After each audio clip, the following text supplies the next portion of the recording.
আসসালামু আলাইকুম। এটিএন বাংলার গ্রামগঞ্জের খবরে সবাইকে স্বাগত জানাচ্ছি আমি মমরিনাজ মমি। শুরুতেই বিআরবি কেবল সংবাদ শিরোনাম।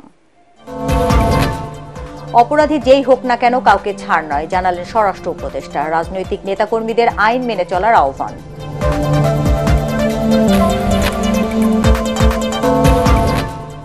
ব্রাহ্মণবাড়িয়া জেলা বিএনপির সম্মেলন প্রতিহতের ডাক দলের একাংশ নেতাকর্মীদের। নির্যাতিত ও ত্যাগী নেতাকর্মীদের বাদ দেওয়ার অভিযোগ।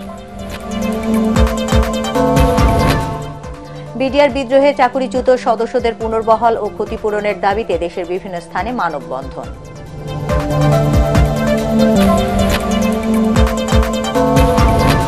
এবং মেহেরপুরে বয়স্কদের মিলন মেলার ব্যতিক্রমী আয়োজন। দিনভর খেলা আর আড্ডায় মেতেছিলেন ৫ শতাধিক প্রবীণ। শুনছিলেন বিআরবি কেবল সংবাদ শিরোনাম। এবার বিস্তারিত। অপরাধী যে দলেরই হোক না কেন কাউকে ছাড় দেওয়া হবে না বলে মন্তব্য করেছেন স্বরাষ্ট্র উপদেষ্টা জাহাঙ্গীর আলম চৌধুরী। দুপুরে মুন্সিগঞ্জের সিরাজদি খান উপজেলার কুসুমপুর মাঠে কৃষি যন্ত্রপাতি হস্তান্তর অনুষ্ঠানে এই মন্তব্য করেন তিনি। এ সময় তিনি আরো বলেন, যার যেমন ইচ্ছে রাজনীতি করতে পারে, কিন্তু আইন শৃঙ্খলা ভঙ্গ করলে তাকে ছাড় দেওয়া হবে না। দুদিন আগে মুন্সিগঞ্জের শ্রীনগরে থানা থেকে বিএনপি নেতাকে ছিনিয়ে নেয়ার পর স্বরাষ্ট্র উপদেষ্টা এমন মন্তব্য করলেন। ঢাকা ব্যাংকের সামাজিক দায়বদ্ধতা কর্মসূচি আয়োজিত অনুষ্ঠানে উপস্থিত ছিলেন মুন্সিগঞ্জ জেলা প্রশাসক ফাতেমাতুল জান্নাত, পুলিশ সুপার মোহাম্মদ শামসুল আলম সরকার, ঢাকা ব্যাংক পিএলসির প্রতিষ্ঠাতা ভাইস চেয়ারম্যান এটিএম হায়াতুজ্জামান খান সহ অন্যান্যরা। কোনো অবস্থায় কোনো সন্ত্রাসীর ছাড় দেওয়া হবে না। সে যেই দলের হোক এবং সে যত প্রভাবশালী হোক না কেন, তাকে কোনো অবস্থায় ছাড় দেওয়া হবে না। এই জন্য আপনারা সবসময় আমাদের পাশে থাকবেন এবং আমাদের সাহায্য এবং সহযোগিতা করবেন। বাস মালিক শ্রমিক দ্বন্দ্বের জেরে দুদিন ধরে রাজবাড়ী কুষ্টিয়া আঞ্চলিক মহাসড়কে বাস চলাচল বন্ধ হয়েছে। রাজবাড়ী বাস মালিক সমিতির শ্রমিকদের সঙ্গে কুষ্টিয়ায় বাস মালিক ও শ্রমিকদের মধ্যে বিরোধের জের ধরে শনিবার বিকেল থেকে এই এলাকায় বাস চলাচল বন্ধ রয়েছে। এতে যাত্রীদের চরম দুর্ভোগ পোহাতে হচ্ছে। বাস না থাকায় অতিরিক্ত ভাড়া দিয়ে যাত্রীদের গন্তব্যে পৌঁছতে হচ্ছে। এই সংকট দ্রুত সমাধানের জন্য সংশ্লিষ্ট কর্তৃপক্ষের হস্তক্ষেপ কামনা করেছেন ভুক্তভোগী যাত্রীরা।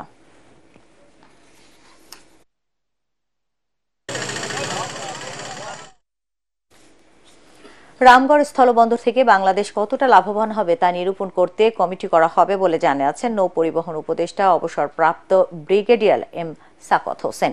দুপুরে খাগড়াছড়ির রামগড় স্থলবন্দর পরিদর্শন শেষে সাংবাদিকদের তিনি একথা বলেন। চট্টগ্রাম বন্দর থেকে ভারতের 7 সিস্টার্সে পণ্য পরিবহন করার জন্যই এই বন্দর নির্মাণ করা হয়েছে।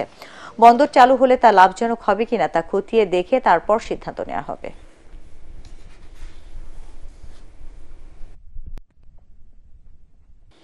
জুলাইয়ের প্রেরণা দিতে হবে ঘোষণা, এই স্লোগানে জুলাইয়ে ঘোষণাপত্র প্রকাশের দাবিতে লিফলেট বিতরণ করেছে ঝালকাঠির কাঠালিয়ার বৈষম্য বিরোধী ছাত্র আন্দোলন ও জাতীয় নাগরিক কমিটির নেতাকর্মীরা। সকালে কাঠালিয়া উপজেলার সদর ইউনিয়ন পরিষদ চত্বর থেকে কার্যক্রম শুরু করে শহরের বিভিন্ন গুরুত্বপূর্ণ পয়েন্টে তারা লিফলেট বিতরণ করেন। এ সময় জুলাই গণঅভ্যুত্থানে শহীদদের রাষ্ট্রীয় স্বীকৃতি এবং দ্রুত সময়ের মধ্যে আহতদের বিনামূল্যে চিকিৎসা দেওয়া সহ 7 দফা দাবি তুলে ধরা হয়। আগামী শনিবার ব্রাহ্মণবাড়িয়া জেলা বিএনপির সম্মেলন প্রতিহতের ডাক দিয়েছে দলের একাংশের নেতাকর্মীরা। দুপুরে শহরের কাচারিপাড় এলাকার পৌর মুক্ত মঞ্চে তারেক রহমানের 31 দফা দাবির বাস্তবায়নে আয়োজিত সমাবেশ থেকে এই হুঁশিয়ারি দেয়া হয়। সভায় জেলা বিএনপির সাবেক সভাপতি হাফিজুর রহমান মোল্লা সভাপতিত্বে ও সদর উপজেলা বিএনপির সাবেক সাধারণ সম্পাদক আলী আজমের সঞ্চালনায় বক্তব্য রাখেন জেলা বিএনপির সাবেক সাধারণ সম্পাদক জহিরুল হক খোকন সহ সিনিয়র নেতৃবৃন্দ। এ সময় বক্তারা বলেন, বিগত 17 বছরে বিএনপির নির্যাতিত ও ত্যাগী নেতাকর্মীদের বাদ দিয়ে জেলা বিএনপির সম্মেলনের আয়োজন করা হয়েছে। সে কারণে তা প্রতিহত করার ডাক দেওয়া হয়েছে। এ সময় জেলার বিভিন্ন উপজেলা থেকে বিপুল নেতাকর্মী সমাবেশে যোগ দেয়। গণতন্ত্রকে ধ্বংস করে শেখ হাসিনা দেশে একনায়কতন্ত্র প্রতিষ্ঠা করতে চেয়েছিল বলে মন্তব্য করেছেন বিএনপির যুগ্ম মহাসচিব অ্যাডভোকেট আব্দুস সালাম আজাদ।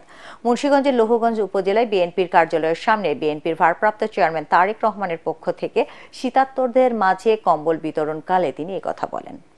এ সময় তিনি আরো বলেন, পতিত আওয়ামী লীগ সরকার জনগণের ভোটের অধিকার হরণ করেছিল। বিএনপির ভারপ্রাপ্ত চেয়ারম্যান তারেক রহমানের ডাকে সাড়া দিয়েই জনগণ পাতানো নির্বাচন প্রত্যাখ্যান করে।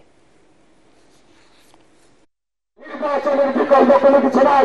দ্রুত নির্বাচন দিন, জনগণের হাতে জনগণের ক্ষমতা ফিরিয়ে দিন, জনগণের বাড়িকাটা জনগণের হাতে ফিরিয়ে দিন।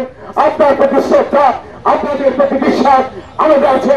ওই বিশ্বাসের উপর রেখে, ওই বিশ্বাসের প্রতি শ্রদ্ধা রেখে আপনাদের নির্বাচনে আর কোন ত্বরান্বিত না করে দ্রুত নির্বাচনে লোক মেয়র প্রার্থীরা ঘোষণা দিয়ে এদেশের মানুষকে নির্বাচনমুখী করে তোলেন। বিডিআর বিদ্রোহে চাকরিচ্যুত সদস্যদের পুনর্বহাল ও ক্ষতিপূরণের দাবিতে দেশের বিভিন্ন স্থানে মানববন্ধন অনুষ্ঠিত হয়েছে। দেশব্যাপী কর্মসূচির অংশ হিসেবে বরিশালেও জেলা প্রশাসক কার্যালয়ের সামনে বিডিআর কল্যাণ পরিষদ খুলনা জেলার শাখার পক্ষ থেকে মানববন্ধন অনুষ্ঠিত হয়েছে। এ সময় বক্তব্য রাখেন পরিষদের সভাপতি নায়েক সুবেদার গাফফার, হাবিলদার মোশাররফ, বদিউজ্জামান, ল্যান্স নায়েক, মঈন চৌধুরী সহ অন্যান্যরা। নড়াইলে চাকরিচ্যুত বিডিআর সদস্য ও তাদের পরিবারের সদস্যরা জেলা প্রেস ক্লাবের সামনে মানববন্ধন করে। এ সময় 2009 সালে আওয়ামী লীগ সরকারের ষড়যন্ত্রের শিকার হয়ে 57 জন সেনা অফিসার ও বিডিআর সদস্য সহ 74 জনকে হত্যার বিচার, চাকরিচ্যুত ও ক্ষতিগ্রস্ত বিডিআর সদস্যদের চাকরিতে পুনর্বহাল সহ 3 দফা দাবিতে এই মানববন্ধন করে তারা। মানববন্ধনে বক্তব্য দেন তৎকালীন বিডিআর এর চাকরিচ্যুত নায়েক সুবেদার তৌহিদুল আলম, নায়েক সুবেদার আব্দুস সবুর সহ অন্যান্যরা বক্তব্য রাখেন। বরিশাল নগরের সদর রোডে চাকরিচ্যুত বিডিআর সদস্যদের ক্ষতিপূরণ সহ চাকরিতে পুনর্বহাল ও নির্দোষ সদস্যদের মুক্তির দাবিতে মানববন্ধন অনুষ্ঠিত হয়। এতে বক্তব্য রাখেন শহীদুল ইসলাম, মনিরুজ্জামান, আতিউর রহমান সহ অন্যান্যরা। বিডিআর বিদ্রোহে চাকরিচ্যুতদের পুনর্বহালের দাবিতে মানববন্ধন করেছে মাগুরা জেলার সাবেক বিডিআর ও তাদের পরিবারের সদস্যরা। দুপুরে মাগুরা শহরের চৌরঙ্গি মোড় এলাকায় এই মানববন্ধনের আয়োজন করে মাগুরা জেলা বিডিআর কল্যাণ পরিষদ। এ সময় মানববন্ধনে বক্তব্য রাখেন পরিষদের সভাপতি হাবিলদার মনিরুজ্জামান সহ অন্যান্যরা। বগুড়া বিমানবন্দরকে পর্যায়ক্রমে আন্তর্জাতিক বিমানবন্দর হিসেবে গড়ে তোলা হবে বলে জানিয়েছেন বিমান বাহিনীর প্রধান এয়ার চিফ হাসান মাহমুদ খান। এ সময় অর্থ বরাদ্দ পেলে 1 থেকে 1.5 বছরের মধ্যে বগুড়ার বিমানবন্দর চালু করা সম্ভব হবে বলেও জানান তিনি। দুপুরে বগুড়া বিমানবন্দর পরিদর্শন শেষে সাংবাদিকদের এসব কথা বলেন তিনি। এ সময় উপস্থিত ছিলেন বাংলাদেশ বেসামরিক বিমান চলাচল কর্তৃপক্ষের চেয়ারম্যান এয়ার ভাইস মার্শাল মঞ্জুর কবির ভূঁইয়া সহ বিমান বাহিনী এবং বেবি চকের ঊর্ধ্বতম কর্মকর্তাবৃন্দ।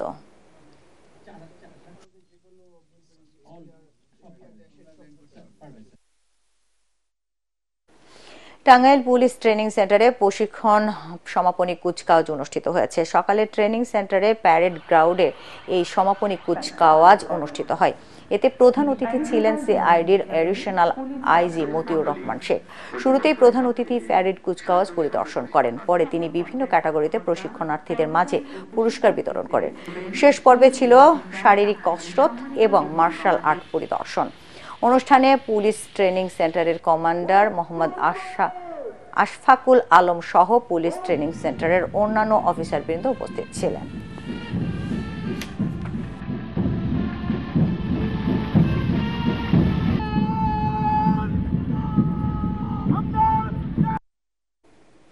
সিরাজগঞ্জে বিএনপির ভারপ্রাপ্ত চেয়ারম্যান তারেক রহমানের পক্ষে শীত বস্ত্র বিতরণ অব্যাহত রয়েছে। গাজীপুরের মেঘাই নতুন বাজার এলাকায় নদী ভাঙনের শিকার দুস্থ মানুষের মাঝে শীত বস্ত্র তুলে দেন সিরাজগঞ্জ জেলা বিএনপির সহ সভাপতি নাজমুল হাসান রানা। অন্যদিকে সিরাজগঞ্জ শহরে বিএল সরকারি উচ্চ বিদ্যালয় মাঠে শীত বস্ত্র বিতরণ করেন সিরাজগঞ্জ জেলা বিএনপির সাংগঠনিক সম্পাদক মির্জা মোস্তফা জামান। এ সময় স্থানীয় নেতৃবৃন্দ উপস্থিত ছিলেন।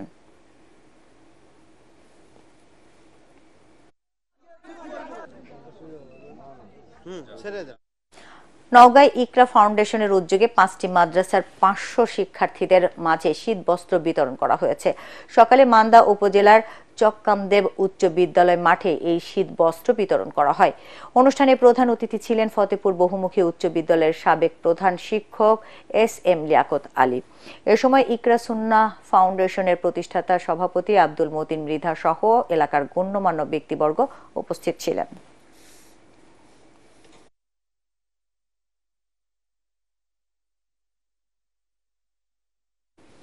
মেহেরপুরে পঞ্চবারের মতো আয়োজিত হলো বয়স্কদের মিলন মেলা। এতে অংশ নেন 5 শতাধিক প্রবীণ।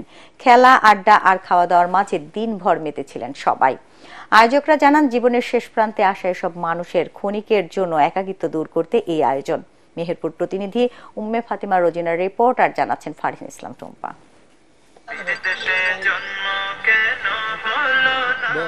ক্ষণিকের জন্য সবাই যেন ফিরে গিয়েছিলেন শৈশবের খেলা আর আড্ডায়। পুরনো সব বন্ধুর সাথে স্মৃতিচারণ ছিল বাঁধভাঙা উল্লাস। এই জিনিসটা যে তৈরি করেছে সেও আল্লাহ তাকে বাঁচিয়ে রাখুক। এই জিনিসটা আমাদের খুব দেখতে ভালো লাগছে। এখন ফুটবল খেলাতে প্রায় 30-40 জনের মধ্যে থেকে আমি ফার্স্ট হয়েছি, আমি খুব আনন্দিত। আমি আল্লাহর কাছে হাজার হাজার শুকরিয়া। আল্লাহ যদি খুব আনন্দ, খুব ভালো লাগলো আলহামদুলিল্লাহ। সব মুরব্বীদের দেখা হয়েছে, বাচ্চাদের সাথে দেখা হয়েছে। জেলার মনোহরপুর গ্রামে ব্যতিক্রমী এই আয়োজনে শুধু খেলা আর আড্ডা নয়, ছিল নানান পদের খাবারের পসরা। এতে অংশ নিতে পেরে খুশি সবাই। মুরব্বীরা 1 বছর পর আমরা যেখানে এসে সাক্ষাৎ করি, দেখাশোনা করি, এটা আমাদের বড় সব থেকে পাওয়া এবং বড় আনন্দ। কত বছর এসেছিলাম, এবারও এসেছি। আল্লাহ বাঁচতে আবারও 8 বছর আসবো। কেউ দাদা, কেউ বাবা, হ্যাঁ চাচা, এই সম্পর্কে সবাই আসে এবং আমার খুব ভালো লাগে রান্নাটা করতে। টাকা পয়সা নিয়ে এমনি রান্না বাড়া করে দিই। আয়োজকরা জানান, মানুষের মাঝে ভ্রাতৃত্ববোধ তৈরির লক্ষ্যেই এই উদ্যোগ। সামাজিক উদ্দেশ্য এইটাই যে সমাজ একাত্মবদ্ধ থাকুক, মানুষ একাত্মবদ্ধ থাকুক, সৌহার্দ্যপূর্ণ থাকুক। আমার আব্বারা 5 ভাই, ওনারা সবাই শেষ হয়ে গেছে এবং বড় ভাইদের কাতারও আমার বড় ভাই মারা গেছে। ঈদেরকে আমি দেখা সাক্ষাৎ পাই বা তাই ঈদেরকে নিয়ে আমি আনন্দ করি। ঈদের কোনো জায়গায় কোনো ত্রুটি হবে বলি আমি নিজেকেও খাইনি, যে কোন মুরব্বী একটু সমস্যা হবে। অতএব আমি সবসময় এই মুরব্বীদের মধ্যে থেকে ঘুরি, আমার নিজের আনন্দকে উপভোগ করার জন্য আমি এই কাজটা করি। এমন মিলন মেলার মধ্য দিয়ে পারস্পরিক মেলবন্ধন বাড়বে বলছেন বিশিষ্টজনেরা। এটা আমাদের বিচ্ছিন্ন যে সমাজ ব্যবস্থা, সেই সমাজ ব্যবস্থার জন্য সবচেয়ে বেশি দরকার এবং প্রয়োজন বলে আমি মনে করি। আগামীতেও এই প্রচেষ্টা অব্যাহত রাখার আশা আয়োজকদের। Bureau report, ATN Bangla.